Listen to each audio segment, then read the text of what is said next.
Keinformasi emiten pemirsa PT Sarana Menara Nusantara Tbk atau Tower berencana melakukan rights issue dengan menerbitkan 5 miliar saham baru.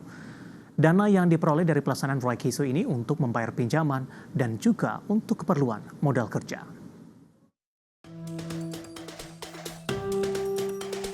Dikutip dari Keterbukaan Informasi Bursa Efek Indonesia, PT Sarana Menara Nusantara Tbk atau TOWR berencana untuk menerbitkan saham baru dengan jumlah sebanyak-banyaknya 5 miliar saham. Harga pelaksanaan dari HMETD ini adalah di Rp900 per saham atau sebesar 4,5 triliun rupiah. Saham baru yang akan diterbitkan dalam rights issue ini akan dicatatkan di Bursa Efek Indonesia dan akan memiliki hak yang sama dan sederajat dalam segala hal dengan seluruh saham-saham TOWR yang telah diterbitkan sebelumnya. Perseroan berencana menggunakan dana hasil rights issue untuk pembayaran pinjaman dan untuk keperluan modal kerja perseroan dan anak perusahaan PT Profesional Telekomunikasi Indonesia atau Protelindo.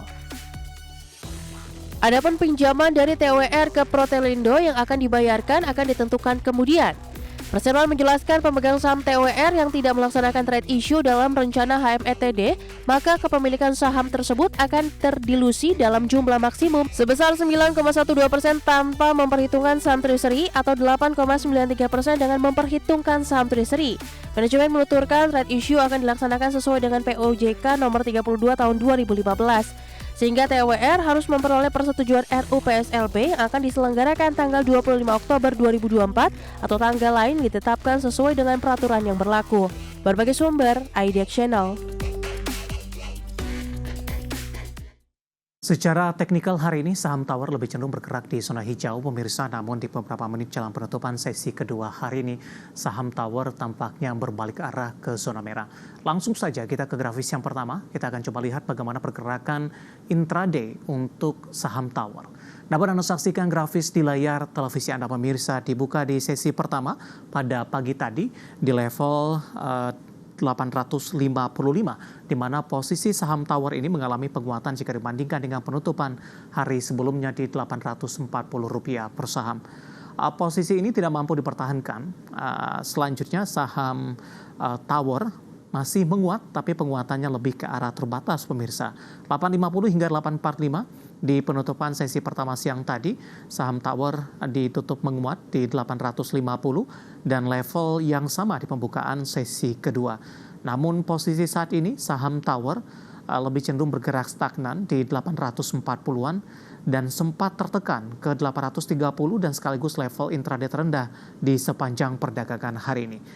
Kita beralih ke grafis selanjutnya pemirsa. Pergerakan saham Tower di beberapa bulan terakhir tampaknya mencoba untuk bangkit setelah mengalami pelemahan yang cukup dalam, terutama terjadi di bulan Juni pemirsa, di mana Tower mengalami koreksi yang cukup dalam. Di perdagangan Mei, saham Tower masih diperdagangkan di Rp790 per saham. Di 24 Juni, tekanan hebat terjadi untuk Tower, bahkan menyentuh ke level Rp675 per sahamnya. Kemudian Juli, Agustus, dan September, posisi saham Tower ini lebih ke arah untuk bangkit, melanjutkan penguatan pemirsa, bahkan sempat menyentuh ke level intraday tertingginya di Rp880 per sahamnya. Sementara di Oktober kembali lebih cenderung tertekan dari posisi 880 di Rp850 per saham dan posisi saat ini stagnan di Rp840 per sahamnya. Dari sisi valuasi, apakah masih menarik untuk Tower? Kita beralih ke grafis selanjutnya, kita akan coba lihat dari beberapa indikator yang ada pemirsa. Posisi price earning ratio dari Tower ada di kisaran di 13,51 kali, PSR-nya di 3,52 kali, PBV-nya di 2,53 kali, dan PCFR di 4,20 kali. Kombinasi secara fundamental, teknikal, dan juga dari sisi valuasi, dan semoga bisa menjadi salah satu referensi untuk Anda.